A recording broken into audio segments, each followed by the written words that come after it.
Hey everybody, welcome to episode 18 of Around the Verse. I am Sandy Gardner. And I'm Ben Lesnick. 325A is flyable. Yes, the 325A hit on Friday. It's not quite ready yet. We're a little bit disappointed with how it ended up in the engine, so we're making some changes, which will be ready in 13.2, adding the missing radar and some other stat changes that need to be done. We are listening. I saw quite a few little complaints. So. Complaints about a ship in Star Citizen? Well, I never. No, I know, right? Who would be complaining? Yeah. James Pugh will be doing Extra Life. Yes, this weekend, James is going to be streaming for 24 hours to help children. And you can tune into our Twitch channel to check that out. There's more details on the forums if you'd like to donate to his effort. I think he'll be playing some classic Chris Roberts games, as well as some Arena Commander and some other popular titles. I'm lacking sleep. I could probably do an Extra Life thing myself. Yeah, because you're not busy enough. No, I know. I'm not busy enough. I'm so behind this week. I keep staying back really late. Well, there's one thing that helps us get our work done, and that is bagels. Yes. Thanks to Operation Bagel Carrier, the studios in Austin and Manchester received some giant bagels. Check them out. Here are some pictures.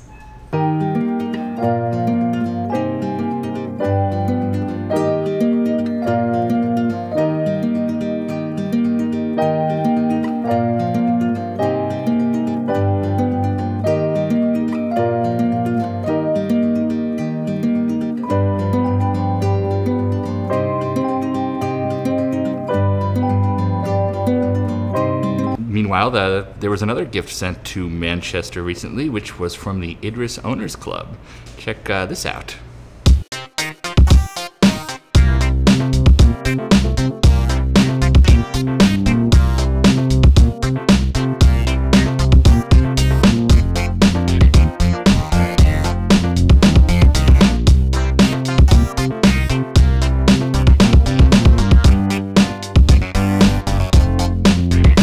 Of course, the reason for that is that they are finishing up the Idris in Manchester right now, and we are expecting some cool screenshots soon. I'm very excited to see that. And fly somebody's.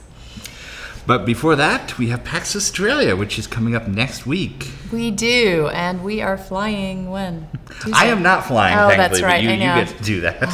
It's a 15-hour flight. We love you, Australia. Yes. So come join. We've got the recruitment booth. We have a barbecue on the Friday. Nice. Chris is doing a panel, I think, on the Saturday. But we'll have the full schedule. We should have that up on our website next week sometime. Yep, absolutely. And now it's time for news from Around the Verse.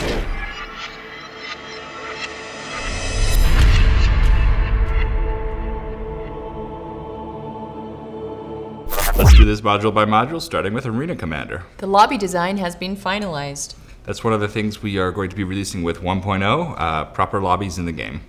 Controls and targeting are being improved. We hear you when you talk about mouse controls and all the other issues you have, and we are working on it.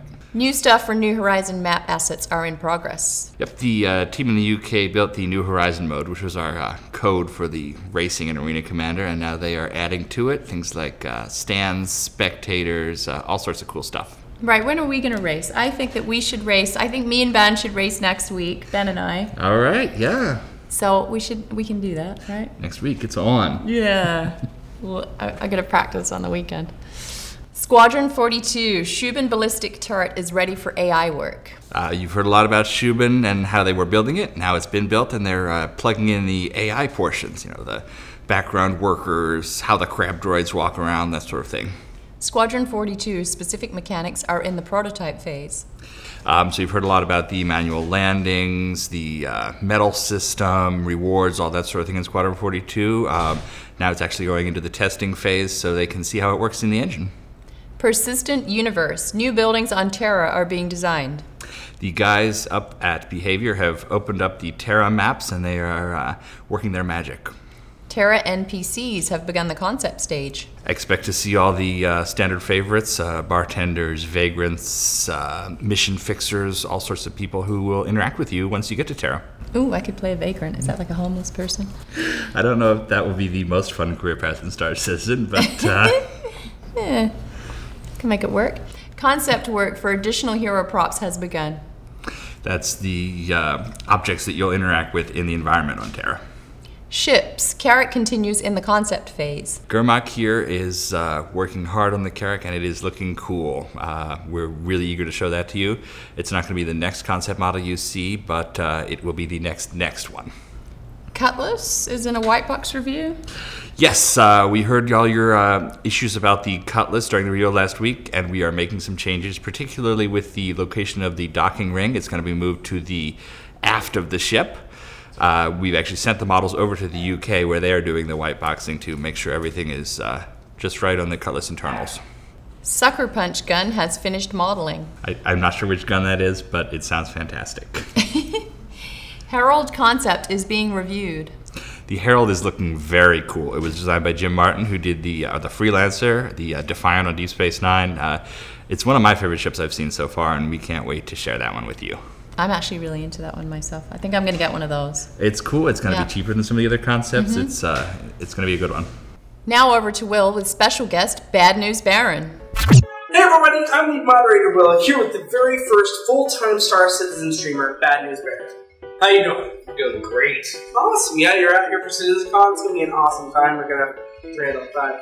So the reason I called you out here is because I saw a lot of people talking on the forums wondering who would win in a battle royale, you or myself. And I just wanted to ask you to tell everybody that obviously it would be me that would win. Well, you fly with ComSat. I help make the game.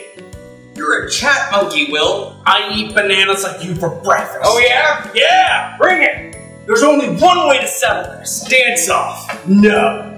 Dogfight. Anytime, any place. October 24th, 6 p.m. Pacific, 8 p.m. Central. I'll be there. I'll be there. And so should you. Thanks, guys. You'll be able to check out the fight on the Star Citizen Twitch as well. Now it's over to Mark Abent for this week's Bug Smashers.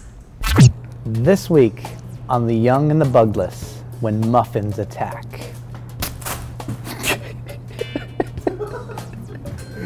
You made it. Bug Smashers! Hey everyone, I have a quick little bug to show you guys. We have here the Mustang, and I got a fun little bug. Oh no, the Arena Commander, when you sit down, apparently you will spawn outside of the ship. Alright, let's see what happens. Yep, I have spawned outside the ship. Excellent. And in case you guys are wondering, I have a little flow graph set up so when I enter the game, it puts me directly into the seat. So when I'm entering the seat, I'm clearly appearing in the wrong spot. Oh no. Alright, let's take a look at XML. And let's go to the seat driver. That's the seat. Here we are. Here's the helper position when we sit down for the animations. And since we're skipping the animations going directly into the seat, it should sit us at this position, which does not look like that's the correct spot. Muffins. Muffins. Muffins. But let's make sure. So I'm going to open up the Omega CGA, and I have on here all the bone names. There's the enter animation, and let's look for the pilot seat position. All right. Ah, it's not quite the right name. It's pilot seat pose, but we have pilot seat position. Let's fix that up. Save it, close our CGA viewer. Reload the magical scripts, get all the wonderful asserts, hop in the game, and we're in the fun little seat. Yay! So if we go back to our Jira, the bug was happening when you went into the hangar, flew a ship, and then returned. And my little flow graph sets up the same mechanic where we skip all the animations. But for the fun of it, let's see what it looks like when we do it the animation way. You took my muffin? Make sure everything's working. Whee! Animation plays in the correct spot. Mr. Bob sits down. Should be in the correct position. Yep! And that was today's quick bug. Alright, so you saw today's bug. It was pretty much, you know, when we set up our ships, we have to make sure that we have all the correct helpers and names matching between the bones and the XML. If you have just one thing off, you could radically change how the game, you know, works. You'll introduce some bugs. So as we saw here, the helper position for where the player should be attached when he sits down was using the wrong name. So since it never found it, wherever the player was at the time, he attaches to the ship but stays in that position. So if I were to actually fly, the player would be here and the ship would go off. Now that the bone position is correct in the XML, the player will now be in the correct, you know, seat location, and then you'll be able to, you know, see everything as you should. There's a war coming. Will you be ready, or will you let the muffins win? Whoa! That shoots pretty awesomely. I like how we're the same height in this, because then fans come like, oh my god, you're so tall. I'm so small. You want to thank Mark? Yeah. Thanks, Mark. Excellent smashing. Now over to James, who is interviewing John Riggs, our very own rigger. Thanks, boss. I'm here with Mr. Riggs. Riggs, how you doing? I'm good. How are you? Pretty good. Thanks for coming on. Thank you. Why don't you start by explaining a little bit about what you do? Well, in character rigging, we basically take the solid structures, the geometries, and turn them into deformable objects. So create the skeletal and muscular structures so that when the characters deform in the game, in the engine, they deform like a real person would. Oh, so, and then on top of that, we add a full structure that makes it easy for the animators to animate them. Things like IK, FK joints, all kinds of stuff. So I don't know what that means. FK is when you rotate something forwardly, so forward kinematics, so your shoulder cool. to your elbow, and then IK is if you need to put your hand on something, your hand stays and the body moves. Oh, interesting. So it's reverse or forward. That's pretty cool. So Yeah, I've seen you working over there, and I have no idea what's happening, but it looks really cool. about everybody, yeah, same. So before we get into like the questions from the fans, like how do you get into that line of work? It seems so specialized. Yeah, well, for me, I started off as an animator, and I realized I wasn't the best animator, and the better rig I could make, the better my animations were. So it started off like that, and then when I was handing my rigs off to really good animators, I never went back to animation again. So you can see, the better rig I build, the better the animation can be, especially with the better animators. Oh, that's pretty cool. So you just kind of a natural progression. All right, you want to get into some listener questions? Let's do it. First question comes from a logical chimp. Given you apparently just implemented new rigging for the character model and moved the animation over, what was involved in updating the existing animations to work with the new rig? Well, first, we worked closely with the team in Austin, the animation team, making sure that the skeleton worked really well in engine. And then they use Motion Builder. The animation team in Austin uses Motion Builder to then retarget all of them. So it's almost an automated process. They can retarget from the motion capture skeleton to our new skeleton. So it's almost automated, but then they just have to go over it and check it all. So how did the old one work in comparison to the new one? The old skeleton was a lot more simple. The muscles were faked, stuff like that. I added some real muscle systems that get baked down to joints for the engine to run. Oh, cool. So the new one has all that data you put in before? It takes some of the data from the old rig, some of the weighting and some of the information from the old rig, and brings it onto the new rig, but then we had to redo a lot of stuff. What's the difference in fidelity between the new one and the old one? We added some more joints, not a bunch, but again, it's the use of real muscle systems as compared to just set-driven keys, kind of just driving a joint by a rotation. With this, we have tunable muscles that can even have jiggle and that sort of thing. Oh, wow. Second question comes from Isogen. Can you compare and contrast the difference between rigging character models and ship models? Yeah, there's a big difference. The ships are obviously very technical, and they're all hard surface. So the weighting systems on them are nothing. They're super easy. It's just a solid weight per vertex. I wrote a custom script to take the animations that are ship animation, the technical animators of the ships did the animations on them, and they're in Max in a very specific way for the engine. So I wrote a script in Maya that takes all that data and then turns them into set-driven keys so that you can animate them by hand. Things like the landing gear going up and down and the doors opening and ladders coming out. So it's all just automated. Oh, cool. So for ship rigging, that's mainly it.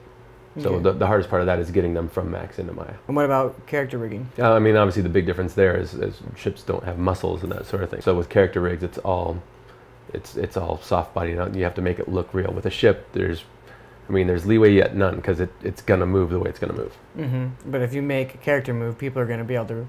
Yes. They understand how people move. Yes, exactly. Yeah. All right, next question comes from Cram the Lan. What is the biggest challenge you face in your work as a rigger, as Riggs the Rigger? The biggest challenges are, for working here at least, is dealing with in-engine assets. So having very specific joint counts, and all the skeleton, the main skeleton, the rig skeleton, has to be the same for every base character. So for males, they all have to use the same skeleton. So we have to try to figure out a good joint layout right off the bat that's going to incorporate anything that we need in the future also.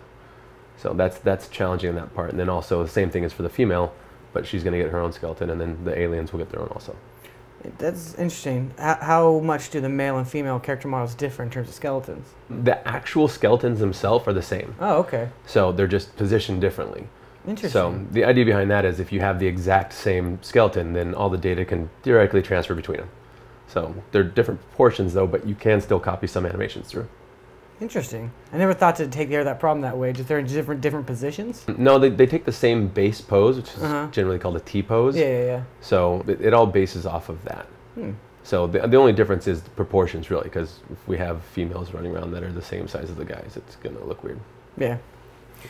Cool. Next question comes in from Goose. What do you use for inspiration and reference when it comes to the non-human humanoid species, such as the Vandul, the Banu, and the Jan? Can we expect to see very distinct bone structures for the different races? The inspiration generally comes from we try to figure out what kind of animal they would move like. So, and then I try to watch those videos, and usually it's piecemeal. I try to take a piece from this animal, piece from that animal, and then make the rig from that, because not all of our creatures have the same features as those animals. You also take a lot of cues from the geometry itself. So when the modeler makes it a specific way, they put muscles in, they put joints in specific ways, and you can tell this by the geometry and the textures. So then I go in and I get inspiration from the modelers themselves and from the conceptual artist. Interesting. What are some of the animal references you've used for one of the, just pick for the Vandul, for example? The Vandul has a three-jointed leg, so a lot of people would think of like a goat's leg, the rear legs, how it comes down and almost like a lightning bolt. They have a hoof at the end, everything, so. Awesome. Last question, because of Materix. What tools do you now have at your disposal to reduce production times, and how much time do they save you in regards to the reproduction of character and structural animation? I've been rigging now for over 15 years, so I have a tool set that I've written over the years that's basically just works the way I work. It makes me more efficient. It's not really a tool set that many people could use, but it's very much a flow for me. It all depends on what's been changed. If there's large geometry changes, then that can be a problem, but if it's just like positional changes, it's very fast. It's a tenth the time. If there's large geometry changes, it could be half the time. So, but the tool set definitely helps a lot. You just, as you go in a production environment, you write what you need. So I need something to solve this problem. I got to do that problem again tomorrow, or write a tool for it. So you just keep writing and writing and writing. Eventually you have a giant tool set that just works on everything. So you have like the John Riggs tool set Bible that you keep? Kinda, yeah. Is it just a giant tome and you just put it on your desk as soon as you get into a new office? Yeah, it's made of stone. Well, we got one bonus question. It's from Whizball. Which came first, the profession or the surname? Well, see, I've never heard that one before. Obviously the name came first. No, really? Yeah, rigging did come very natural and easy for me though. It was very, very easy task where most people either hate it or can't do it, and I both loved it and it was easy for me. I remember when he first came on, or like, this is John Riggs, I'm like, well, yeah, it says in the email, like, what you do, it says rigger, and I was like, no way. Yeah. That's ridiculous. Yeah, and so it's been the bane of my career so far. Well, thank you so much for coming on. It's been a blast. Thank you. Thank you guys. All right, back to you guys. Thanks. Thanks, James. Excellent interview. And now over to Will for MVP.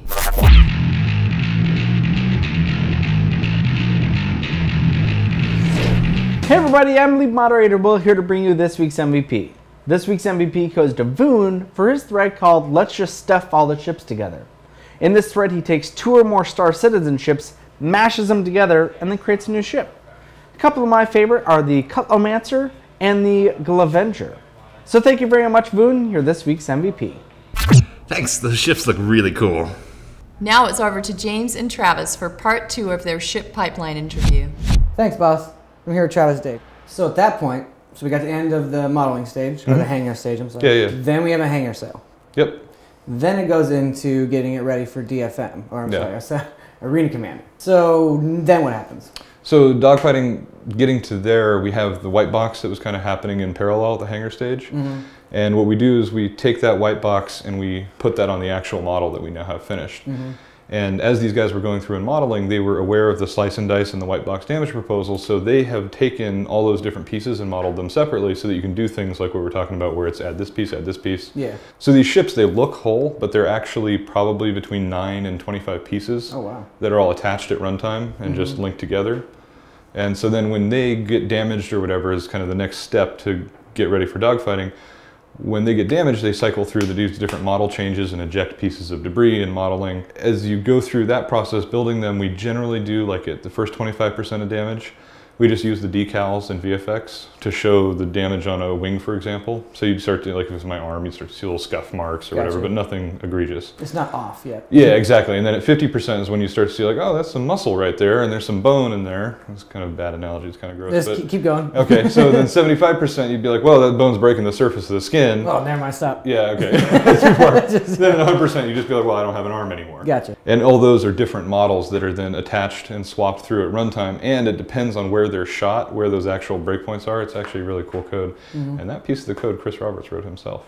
Interesting. Which is impressive. People seem to think he doesn't code, but he does that and the physics are the two things he loves. Dude, I think it was my third day here. And I forgot why. I was talking to, for some reason I was talking to Forrest. And all of a sudden it was like 6, about time to leave. Yeah. I look over and Chris is at Chad's desk coding. Yeah, yeah.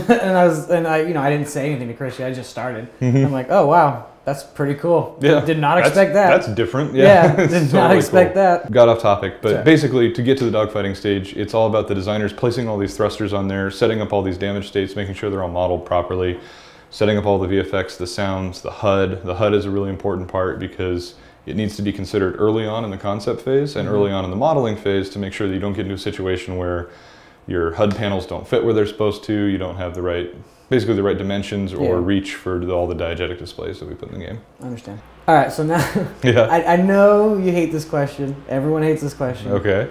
But how long does it take for a ship from when it, beginning of concept to DFM? And I know you can't give the exact, but what, come on. It's funny. It's like the reason I dislike this question is not because it's a bad question. It's just very hard to answer question because it's like which ship or what day, because it changes, right? So a small ship like say the Hornet, we're still kind of building the Hornet and iterating on it and changing things in the cockpit, and that was in Chris's original prototype, right? But if you saw like on the CitizenCon video, the Hornet from his prototype, the Hornet from the DFM on the 20th of December live stream, to initial Arena Commander to now Arena Commander is just like a slideshow in progression, right? Yeah. So it's hard to answer, but then like bigger ships, I think, things like the Carrack can spend almost a month and a half, 2 months in concepting in white box. Oh, wow. Just to figure out all of the interior details. They can have multiple modelers working on it, probably for upwards of a month to model it all out. Things like the Idris have been, so many modelers involved for so long. I think it's big. I don't know if you guys knew this. Yeah, no, it's freaking huge too. And what's crazy is that you see all that same level of detail that you see in the Hornet, but in a ship that's like, gotta forget, like 25 Hornets long or something crazy. We were playing around actually in the sandbox the other day, and like we were sizing the Reclaimer and the 890 jump, and we had an Idris in there kind of looking at them all next to each other. We grabbed the Constellation, and the Constellation was like the size of one of the engine nacelles on the Reclaimer. And then you could like kind of shove the Constellation inside the Idris's mouth. It was just all this like fun stuff. Posing it with the little arm on the Reclaimer out with the Constellation. Like, help me! No, and I think one of the things so it changes ship to ship, and it's really hard to answer that question. Also too, because we have a lot of different technology that we're developing, like the variant system, the paint system. And so usually one of the ships that's in the right stage of the pipeline will get saddled with the burden of being the guinea pig for that technology. I see. So that can add X amount of time to figure that out and make sure we get it right. But one of the things we are really big on is trying to figure something out once and then apply it, rather than kind of dinkering around with it over time. It like really drives us mad because you end up repeating a lot of your time. But I think one of the things that people probably, everybody knows how long it takes, right? Because they wait for it, but they probably don't appreciate is just how many people work on these things. So Like in the beginning, it's like Chris, Ben, myself, concept artist, designer. That's in the concept phase. That's in the concept phase. Yeah, like the very beginning. So it's Yeah. still already like 4 or 5 people involved. And then concept artist goes through, does it all, and it's feedback iteration from the art directors and from Chris. And Chris is very hands-on with the ships. But then when you get to the hangar stage, all of a sudden you're looking at like, if you've got variants, you have 6 modelers working on these things. All the items has another 3 modelers working on it. Wow. So at that point, you've got 9 modelers. You've got 1 or 2 tech animators, 1 or 2 tech designers doing all the setup, and that's just for the hangar ready stage, and Stefan and sound soloing it like a beast. Then he'd still have, Chris would still be in there. And Oh god, yes, yeah. Every stage. I mean, so like this thing on shotgun, every stage of the pipeline. I drew attention to it. We were like, we'll just leave it up. And we won't say anything about it. But go ahead, keep going, keep going. No, but I mean, at every stage we do like video fly-throughs, post those to shotgun. Yeah. Renders, post those to shotgun, so that Chris has something to look at. Or if you know. Sometimes he's too busy to pull up an engine, so he's like, hey, here, check it out, review it. He's giving feedback, commentary. And you'll see, like on the ship pipeline itself, almost every step has a little red box that says CR approval. So it's just like, doop, doop, doop, doop. So no, Chris is very involved at all stages of the process. And then when we get to the dogfight ready stage, at that point, when you have, say, a ship is cut up into 20 different pieces, each one of those needs 25, 75, and 100 damage state. I'm sorry, 50, 75, and 100 damage state. Yeah, at that point, you can have a modeler per piece of the ship doing that. Wow. So you can really, at that point, you know, it's funny, Chris was talking today about how we're kind of, in our development process, starting to mirror the recent pushes in technology to multi-core processing and parallelization. Yeah. And we're kind of trying to do the same thing as much as we can in development, and that's one of the stages where you can really do that a lot. So, you know, by the time it's all said and done, even a ship like the Hornet has probably had upwards of 30 people have touched it somewhere along the way. So you wonder why these take so long. Yeah, well, no, I mean, they take time, but they also, I think they're really cool. Yeah, and it's cool, it's special for this project to be able to show, you know, well, we can't show them everything because we held some stuff back for reveals and fun stuff like that. Yeah. Or stuff CR is not comfortable showing. Yep. It's just cool that, you know, when you're at that stage where 30 people are working on a ship, you can show 30 people's work. Yeah. You know what I mean? Like you can say, here's this, no one else, no other, you know, project would ever show you this. Yeah, no, totally. Because it's not ready, but this is looking pretty good. Look at it, like, you know. And the thing too that I think the art team really enjoys, right, is that because we have the concept, the hangar ready. So the concept artist is a star. Yeah. You know, so Gurmuk or Dave Hobbins is the guy. You know, that's his moment. Hangar ready, that's like the Chris Smith moment, the Elwin moment. You know, that's when his time to shine. The times like the helmet. That's Jay Brushwood's time to shine on the animation side. And then when you get to dogfight ready, that's more like Dan and Calix's time to shine because you've seen the ship before, but now you can appreciate that it's flying and maneuvering, and it's the design guy's time. So I think it's fun in that way, especially on this project because they get an opportunity to share their work. Like if you play GTA, like there's probably 500 people have worked on that game during the course of its development, and by the time it comes out, you know, the news article that comes out is like, oh, the graphics were great. You know, it's not like, oh man, the Mustang beta was really looking awesome. That was great. Yeah, Elwin, nice job. You know, it's more like, oh yeah, everything looked pretty good. Anyways, on to the gameplay. And, these you know 120 people. Yeah. Thanks, man. Looks good. Yeah, the 30 people who did nothing but texture hubcaps. They're just like. Leave that in. Yeah. Well, dude, thanks a lot for coming on. That was really interesting. I know the fans are gonna love it. Yeah, dude, no problem. Thank you for having me. Hey, don't forget, tomorrow you can read his post, so you can get the not TLDR version. Yeah. Like you said, he couldn't do one. Yeah, dude, just be ready. Be ready. Strap in. Exactly. All right, guys, back to you. Thanks, guys. And Travis has penned a comm link, which is going to be available on Friday that walks you through the entire ship pipeline. Redacted takeover. What does that mean? Well, as you know, we have a studio that has not yet been named doing our FPS module, and they will be reviewing that at PAX Australia next week. But to get everybody excited, we are giving them access to our social channels tomorrow. If you have a question about the mechanics of the FPS module, the long-range plans, any particular FPS detail you want to know, there will be a Reddit AMA, be access to our Twitter. They'll be answering questions there, Robert Space IND, and they'll be on the forums in an Ask a Dev thread. Details will be at the Robert Space Industry site tomorrow morning.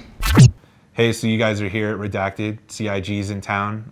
We've been working real hard. We had Chris, Travis, and Alex here last week playing kind of the early build of what you guys are going to see at PAX. So yeah, you'll get to know a little bit more about us Not sure if the sign's going to be blurred out right now, but it does say who we are, which I'm sure you guys know. And yeah, we're excited to show you what we've been working on, and we're kind of getting ready for PAX. We're all tired, been working late, working hard. I'm sure you see the bags under my eyes, but we're looking forward to finally, kind of bringing this out to the wild so you guys can see and get excited about what you'll be playing hopefully real soon. Expect a shorter show next week because all of our video crew are traveling down to Australia. So I'm trying to organize a bit of a fly-off. We'll have ours. Yeah, I'm sure they will have time to shoot our race. Maybe a couple of Dev versus Dev fly-offs. I don't want to race against Paul. No one wants to play I against can beat Paul at you. this point. No, I'm just joking. I don't know. We'll see. All right, sneak peek. What is it this week? Check this out.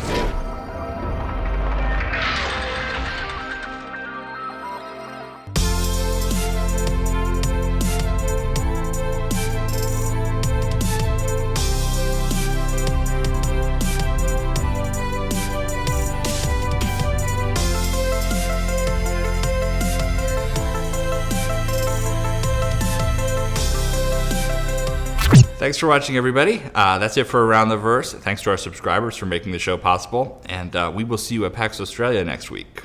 Yes, see you at PAX Australia. Until next time on Around the Verse.